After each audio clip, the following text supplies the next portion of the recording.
Thought Bubble Audio.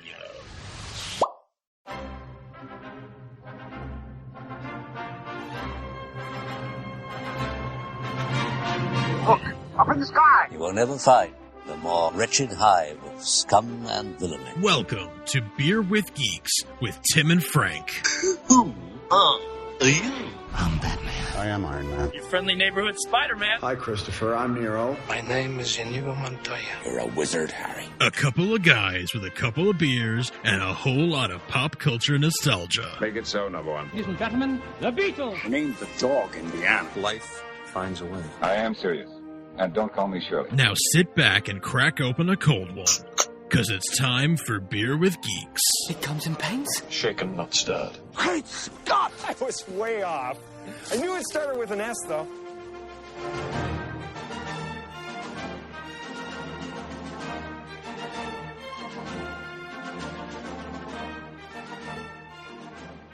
Hi, and welcome to Beer with Geeks, where two geeks geek out with beer. This episode of Beer with Geeks is a rebroadcast from the show Read Up, which is a show I used to do about reading books. This is about the Sandman Audible radio drama from Audible. I thought we would re-release this in honor of the Sandman getting released on Netflix. So sit back and enjoy.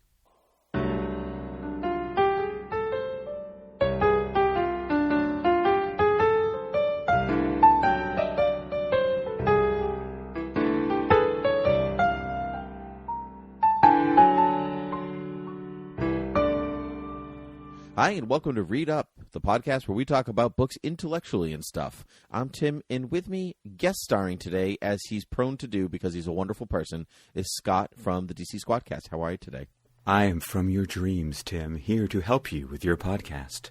Oh, thank God. I had the weirdest dream last night. So I'm riding a Tyrannosaurus Rex, but I'm at my grandmother's house, and it can't fit a Tyrannosaurus Rex inside. So I'm like, is it a tiny one?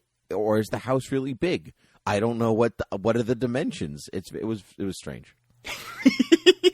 People, if they haven't, hopefully they've seen the title of what book book. I'm going to use air quotes. We're reviewing today. They're probably like, what the heck? What the heck are you talking about? I mean, I think they think that every time they listen to this show. But what am I? Who am I?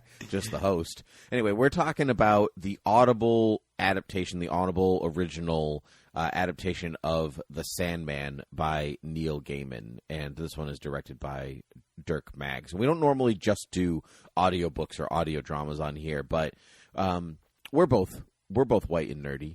And that sounds like a Weird Al Yankovic song just waiting to happen. I think it actually is a Weird Al song. And so getting white and nerdy.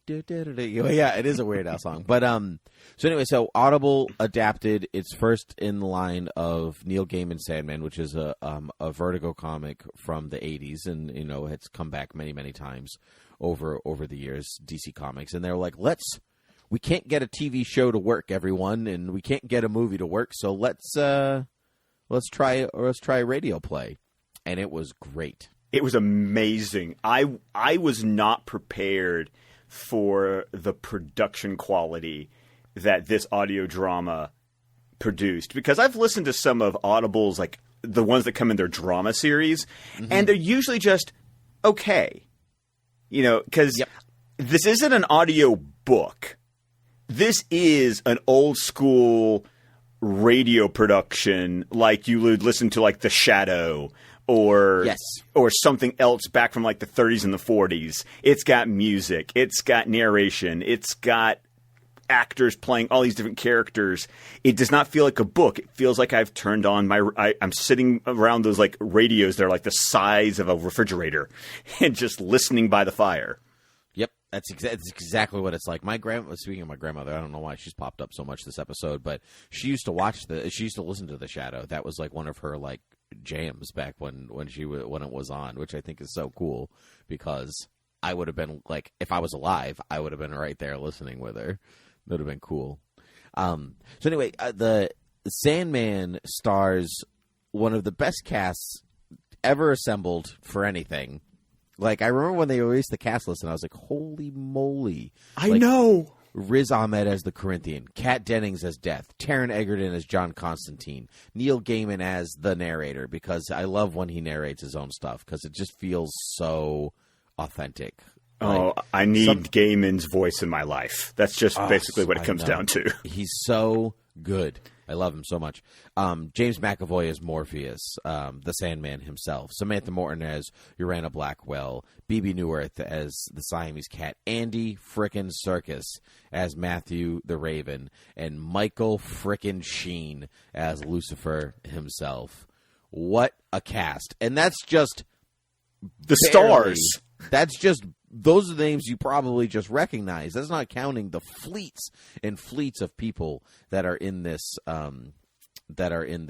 story. It was just marvelous. Now, fun fact: I had never read Sandman ever.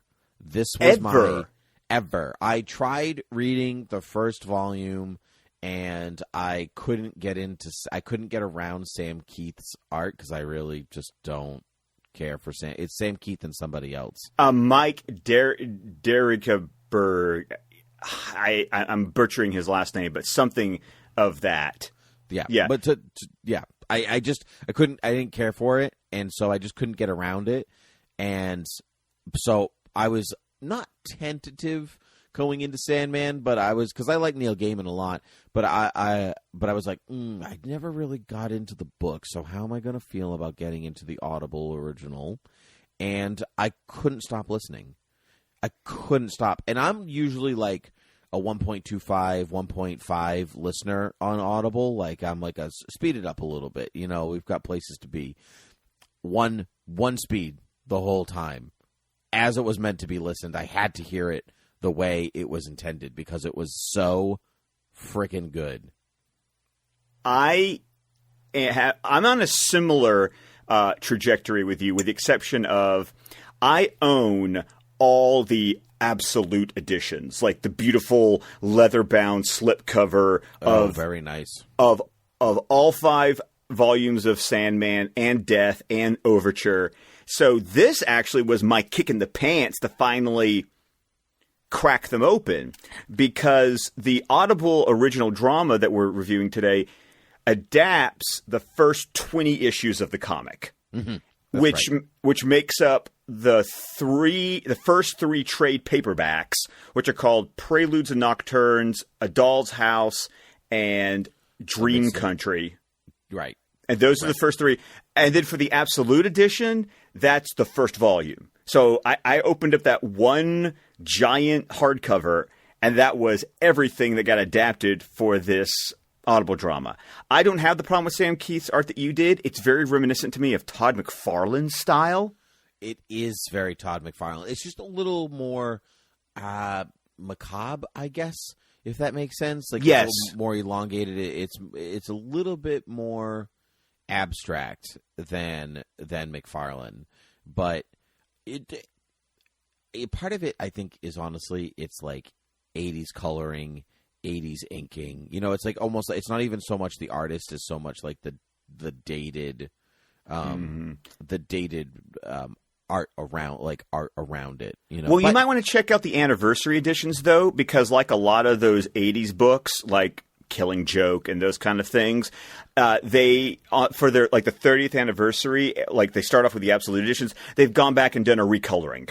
Oh, that's beautiful. That's a beautiful thing. I should go back. Do you have Comixology Unlimited?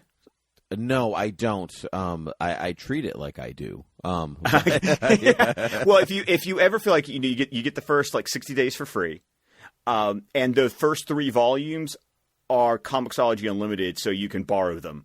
Oh, that's beautiful. So just once again, I'm out here pimping out books like nobody's business. But that's what we do here on Read Up. It's what we do here on Read Up. So I would say if you ever have an inclination, give it another shot, because a beautiful thing about this audio drama that maybe you're not aware of because you haven't read the comic is this almost is a word for word, straight up faithful adaptation. Like I read the comic 2 days before I listened to this audio drama, and it was the comic. They kept all the dated references. They kept all the characters. If you listen to this audio drama, you have, in effect, read the first 20 issues of Sandman. I did notice that because I have the first volume, so as I was going, I was like, let me just see, like, how's it doing? It's page for page. Yes. Like, it's almost word for word, and they just added stuff for context when they needed it.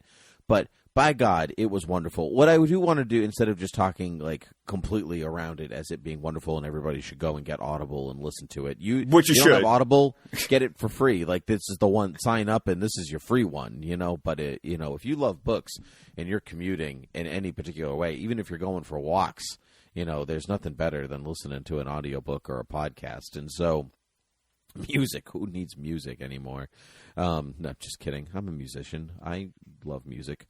What I'd like to do, I have the episode lists in front of me, and even if we don't remember specifics about each particular one, I at least want to call attention to a few really good episodes, issues, I guess you'd call them. And then I would also kind of, in the sense of fairness to the review, I actually even have a couple. There was 2 episodes of the audio drama that I wanted to also point out that didn't work for me.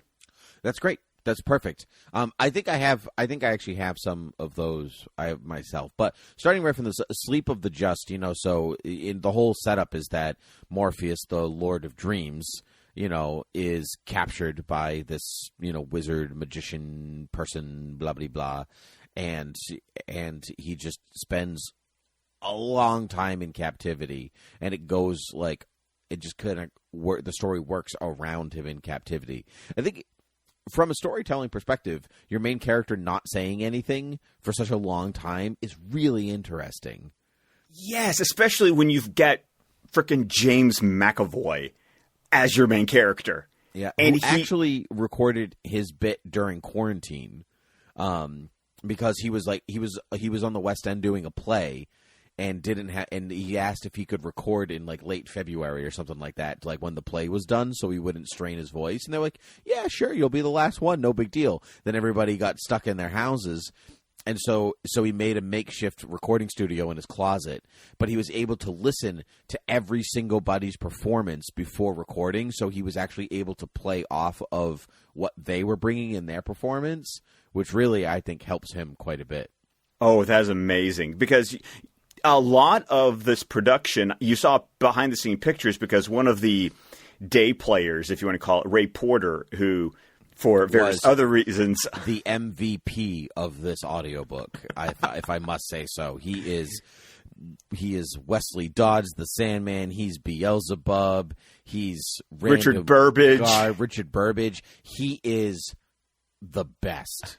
Chameleon was so good. But continue. But thanks to his Twitter feed, I saw that they did do recording sessions where they were all in the room together, kind of like what we used to see with old Batman the Animated Series recording sessions. Great. So there's pictures of him, like him, Michael Sheen, basically like the 3 Lords of Hell. Like they were all recording together. Oh, that's beautiful. Because they really were able to act off of one another. I mean, that's how you do old school radio. That's like, you talk about Orson Welles and The Shadow. They were all in the same room together. There was like some dude with some chains next to a microphone and be like, and then the chains shook and he's like, shh, like right there. But it's hard to act in a box when nobody's around you. You just do a bunch of different takes and hope that, different actors play off each other the correct way. Give me a happy one. Give me a sad one. Give me, this and this and this. So, man, that's cool. Ray Porter, man, though. Thanks for sharing, and also thanks for being great. So that the first couple of episodes really, really worked for me because they just, they're enrapturing. You're like, you want to know what happens. Like, you just need to know. So by the time that the episodes start to creep away from Morpheus a little bit, where they start to be about some other characters, you're invested in the world. Absolutely. And I also thought it was interesting how they did that, where even though Neil Gaiman is the narrator of the overall audio drama, there were specific episodes of the audio drama where they relied on the point of view of a different character. And so they kind of took over as the narrator and gave Neil Gaiman a break, which added some variety. Like by the time you get to the third episode, Dream a Little Dream, and the entire story is narrated by Constantine. Right. Who they called Constantine a bit in this, and that was like that was probably the only thing that really bothered me, where I was like, his name is John Constantine. But didn't Alan Moore, the creator of the character, even call him John Constantine? Yeah, he sure did. Yep. So I'm just like, yeah, it bothered me too, but it's like, it's a thing. I mean, even Crisis on Infinite Earths made a joke out of that. So it's like, it's a thing in the zeitgeist. It is. No, you're right. You're right. But it is, I guess, I mean, if you're adhering to, if the way I'm almost looking at it is the difference between like Lucius and Lucius, if that makes sense. You know, like they're the same name sometimes, but in different places you say them differently. But what did you think of Taron Egerton as John Constantine? I thought it was interesting, based on previous incarnations of the character, to get a version that was so young. Yes, I agree. He was not so hard-boiled yet that you couldn't crack him open. Right, which was fine because the character, if you go back to even his run in Vertigo Comics, aged in real time. So it works out that, well, if you're going to talk about a comic that was written in 1989, I thought it was actually more accurate to the character to have him so young, no matter how jarring it was for me, who's used to seeing Constantine as like a 40s-ish. 40s, yes. Yeah. Mm-hmm. 40s-ish, been smoking for 20-something years, like that, a little more gruff. Because his Egerton's Constantine really wasn't gruff. He was sassy, but he wasn't so Raymond Chandler yet. Right. The apathy wasn't as strong in this one. No, sure wasn't. No, but that's okay. That's okay. I enjoyed it. I like the idea of the conceit of the first couple of episodes where Morpheus has to go around and collect stuff, because it's almost like this, like it's almost like a I don't know, like a fun caravan ride through DC Comics, because Sandman is connected to DC Comics so early on in its run, where like you get Etrigan showing up, and the Martian Manhunter. They talk about the Justice League, a couple Dark of Side, times. and the Apocalyptians. It's like that was the thing that blew my mind, was I had been told years ago, no, it's in canon, like it's connected. I was not prepared for just how, like, freaking Mr. Miracle shows up, because the Justice League International, like, wow, that's a deep dive even for a DC Comics nerd.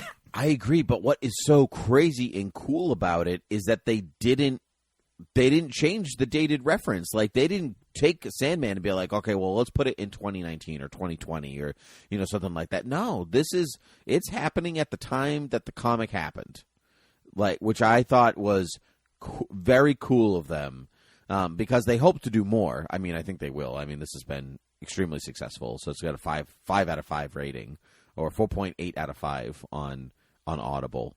Like, you don't get much better than that. Michael Sheen as Lucifer nailed it. Personally, it was weird though, because that was a different. Like, I knew it was Michael Sheen, but it sounded so different than almost any Michael Sheen I've heard. And I've seen Michael Sheen play bad guys. I've seen him play vampires. I saw Twilight. It was just, Underworld. Underworld. Wow, you're right. Yeah. So, but his Lucifer, I think this is just a test to Michael Sheen as an actor. His Lucifer still sounded different than any other Michael Sheen voice I've heard. I agree. Mm-hmm. Yeah, to speak to his versatility as an actor. I was listening to him, and I was like, "Please adapt Lucifer as your next Audible drama, please, because I want to listen to Michael Sheen be awesome all the time." all the time. I need that in my ears, please. Please do that, Audible. We will pay money. You had mentioned John Jones, who they call John Johns, which I also thought bug? Oh, that was just like, okay, that was just me going, Neil. No, that's not how you pronounce that name. Yeah, I blame Dirk Maggs, the director. Somebody just do a double check. This is a weird spelled name. How do you pronounce it? Okay, cool. But anyway, that one, the characters in it, it starred, you mentioned Scott Free, Mr. Miracle. It had John Jones in it. It had the Scarecrow in it, which was fun. Dr. Destiny. Dr. Destiny, and that was where I was going for. William Hope as Dr. Destiny, Dr. John D.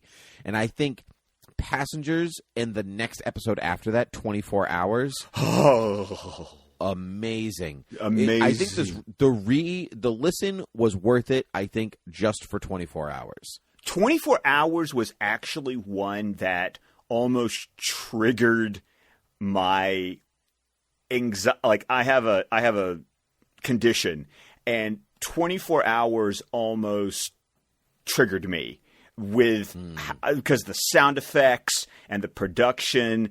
That was one where the Audible adaptation even enhanced the comic. Like, the audio freaked me out more than reading the comic did. So seeing the visuals was not as disturbing as the sound effects that they used in that episode. Yeah, so that for those who don't know, the idea is that there are people in a diner and they can't leave, and I'll kind of leave it at that. Like, they just kind of get trapped there, and it is just madness. It is horrifying. Yeah, there's an old film that name escapes me right now, but there's like it's similar where these guests are at dinner and they try to leave. And they just can't seem to get out of the house.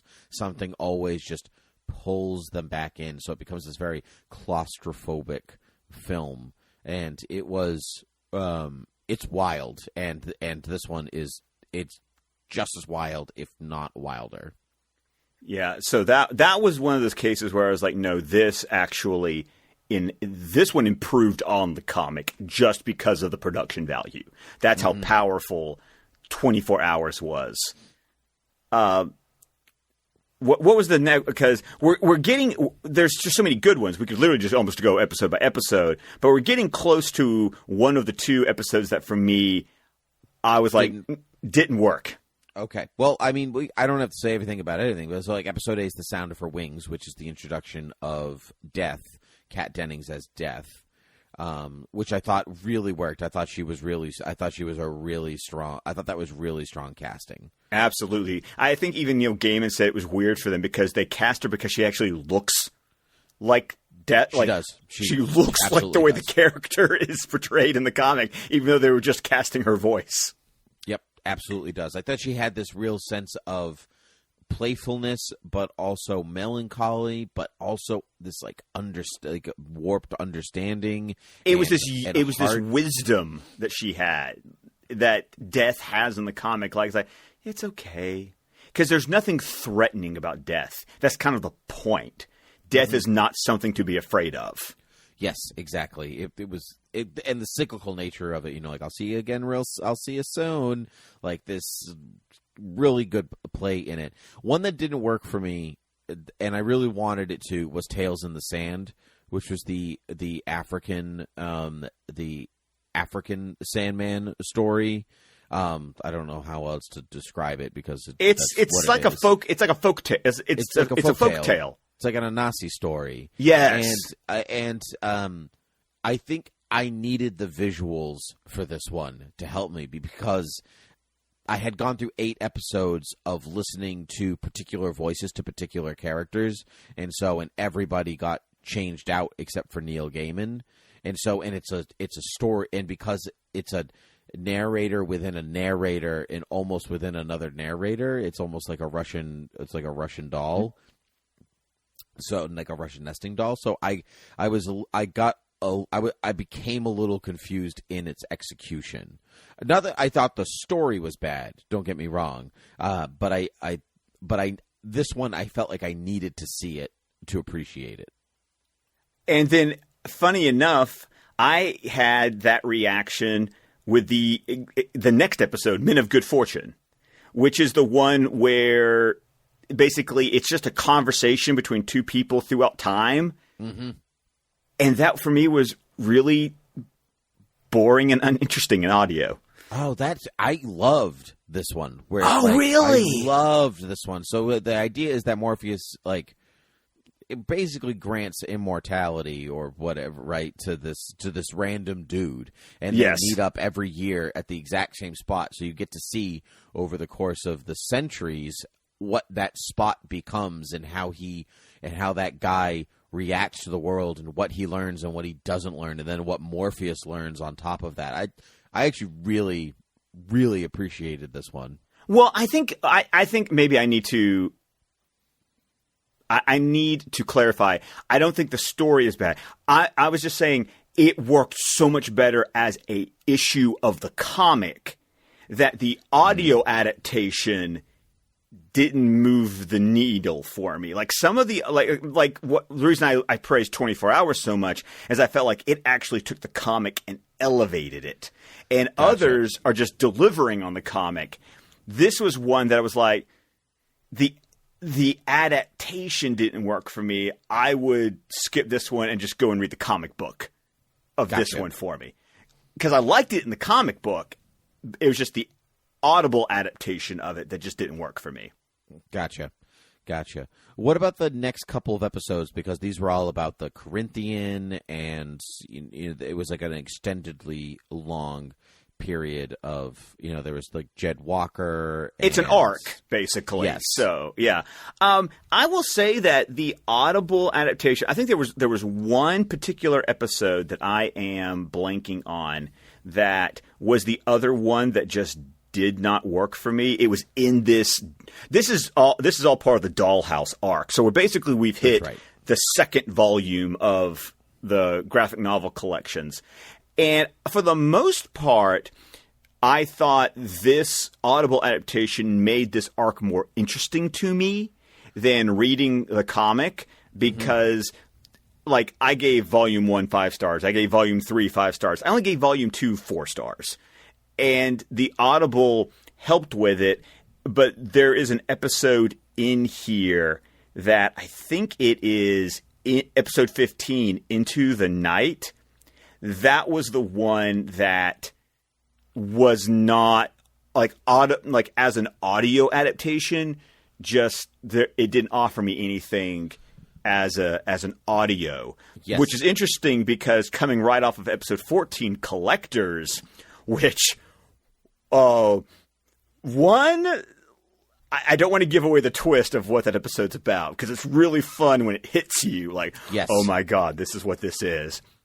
But there is a analogy. Like, the events of episode 14 are analogous to something else that we as nerds would get. Mm-hmm. And I felt like the audio drama was another one where it enhanced the analogy even better to where you got it when you read the comic, but it really hits home when you hear the way they mix the sound design to go, oh God, yeah, this is totally what Neil Gaiman was meaning to do with this.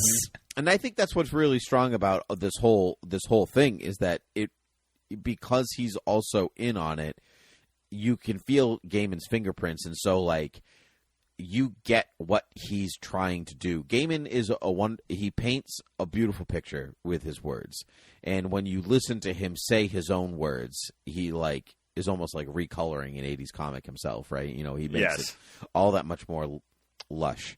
But I agree. I think these middle chapters with the Corinthians, some of it works really well, and some of it I was ready to kind of move on from at a certain point. I was like, okay, let's go. Let's get to the next one. I really loved Calliope though, about the guy the writer who takes the muse, because I think it's a strong and deeply disturbing message then, but I think it hits home really strongly now in the world of Me Too, and and people's civil liberties and freedoms, and what choice is, and and abuse Yep, that's partner abuse and everything. I had heard about Calliope years ago, like years before I even read Sandman. I had been told about this story in particular by another English teacher friend who doesn't do comics. Okay. But she got into Sandman, and she specifically referenced this story. And once again, it was another one of those where I read it. It was good, but it was when I was listening to the Audible adaptation that bridges were connected in my brain going, oh man, yeah. Like it didn't hit until I listened to the Audible the way that maybe it didn't hit for me when I read the comic. Either the comic is really good. Yeah. Either way, both good. And then we come around basically to the end. We have 2 episodes, Dream of a Thousand Cats and Facade, that I actually don't really remember exactly what happened. Oh, okay. I love A Dream of a Thousand Cats, because that's the one where Bebe Neuwirth is the voice of the cat, and it tells if anyone has a cat, it kind of is a funny story to listen to. But I just love listening to Bebe Neuwirth, from old Broadway days, just like that. Yeah. That worked for me so much. And Facade was a great one where Morpheus doesn't show up at all. It's a death story. And which was, I think, more death. I'm just having a problem remembering what happened, but it doesn't matter because we don't do spoilers anyway, so that's okay. And then I think arguably one of the most famous issues of Sandman is A Midsummer Night's Dream, because it won the World Fantasy Award, which was the first time that a comic or graphic novel or anything of that medium had won that award. It was another one of those late 80s, early 90s recognitions that comics can be literature. That's right. And this episode, there was a documentary on the History Channel in the early 2000s called Comic Book Superheroes Unmasked, which is actually on YouTube. It's only about an hour. And if you're looking for like what's the comic book industry about and how did it start? And, and like, how do I, like, what's important and what's not? It's really, really strong. It's a really strong documentary. I love it. It came out about the time the Wolverine was coming out because Liev Schreiber is the host. Oh, yeah, that was the one on PBS, right?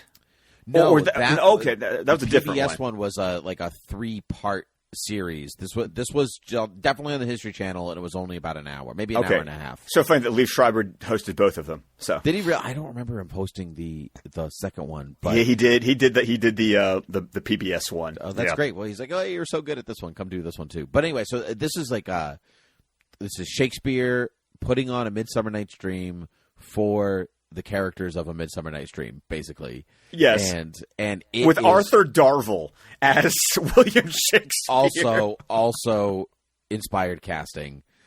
He was wonderful. Oh, he man, was great. He was great. I loved this one. I thought I even just listening to it, I understood why this won the World Fantasy Award. It's a great concept, and they're just. I love the asides where you're not really listening to A Midsummer Night's Dream. You're listening to what the characters of A Midsummer Night's Dream as real figures think about what they're watching and why Morpheus put this all together in the first place. And it was cool. It was very cool. As someone who this is one of my favorite Shakespeare plays, or at least the Shakespeare play that I have actually performed in, I've been involved in 3 different productions of this play. Have you really? Oh, yes.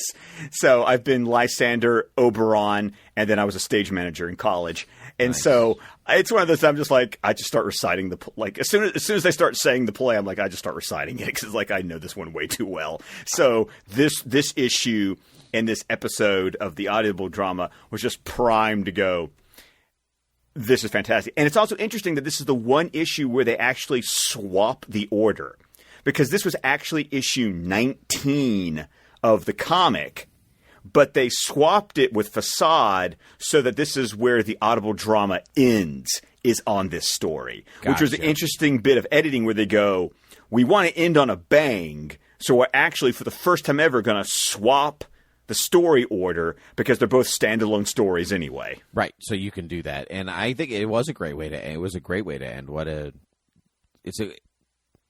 I think at this point, by episode 20, you're either in for the wacky world of the Sandman or you're not, right? And so, and I think A Midsummer Night's Dream really encapsulates a lot of what Gaiman is. Never mind, really, just the Sandman, but you have to almost in a weird way. I think to be a lover of myth and literature is part of what makes Sandman so attractive to people, or Neil Gaiman himself. But I think the Audible drama just does a really bang up job on the whole thing. I mean, we've gone on for almost half an hour at this point, and we were like, maybe 15 minutes. We don't want to talk about everything. And what did we end up doing? We talked about everything. Because you know what? And we didn't spoil a thing. And that's the important part. Yeah. So, yeah, I loved it, and I know you loved it. So maybe we just won't continue this any further. But Scott, why don't you tell everyone where they can listen to you on their own time? Well, of course, you can find me on Twitter at ScottDC27, and I would please beg that if you don't already do so, because I've been on this podcast so many times, you know where to find me, because you can go to your podcatcher and look for DC Film Squadcast and listen to me talk about DC Comics, movies, and television shows, because this is my jam. That's right. That's right. It's his BlackBerry jam. Yeah, raspberry. Anyone ever says, like, this is my jam, I just think of Spaceballs. Only one man would dare give me the raspberry. Lone Star. That's good stuff. Well, Scott, of course, thank you as always for coming on. It's a real pleasure to talk to you. Yeah, you too, Tim. You have been listening to Read Up, the podcast where we talk about books intellectually and stuff. You can find Read Up on Twitter at Read Up Podcast and the host at TimothyPG13. Rate and review Read Up on iTunes and listen on any place podcasts can be found. Head over to patreon.com/ThoughtBubbleAudio to support all of your favorite Thought Bubble Audio podcasts. You can find all of the Thought Bubble Audio programs at ThoughtBubbleAudio.com. Until next time, have a good read.